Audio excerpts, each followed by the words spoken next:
National parks across the U.S. are facing service reductions and staffing shortages due to federal budget cuts. Those affected more than 1,000 workers and potentially millions of viewers. Cron.com reported long lines at the entrances of Big Bend National Park here in Texas just days after these firings. Joining us now for some more insight is Ariana Garcia, an assistant news editor with Cron. Ariana, welcome and thanks so much for being with us. Thank you for having me. You know, we're in a time right now where more people than ever are heading out to national parks to check those out. So what do these cuts look like across Texas? Well, as you may know, Texas parks have already been severely understaffed. So this, along with the federal cuts, the 1,000 employees that were recently cut, on top of a recent hiring freeze, and seasonal employees that were offered buyouts, has park advocates really concerned about how parks are going to continue to function and what that means for the park experience for park visitors.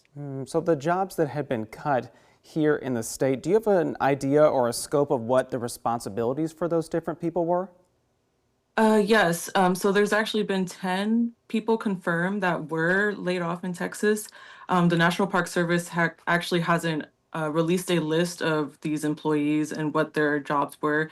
But we do know from people that are currently working at the parks and some of those who were terminated, their positions include maintenance, custodians, fee collectors, park rangers, administrators, and educational staff on site. So just a huge loss of expertise for these parks. Yeah, it really seems like a wide breadth of responsibilities for these different workers. But the Cron put out this weekend video of a long line of cars trying to get into Big Bend National Park. So what does this mean for those visiting parks like that?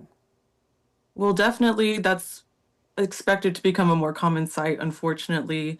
With the loss of these staff members, visitors can see longer lines to get into parks, piled up trash and litter, unclean restrooms, rollbacks on guided tours, and adjusted visitor center hours or closures, and just generally less safe conditions for park visitors. In your reporting, you pointed out that there's a possible economic impact to all of this too. What did you mean by that?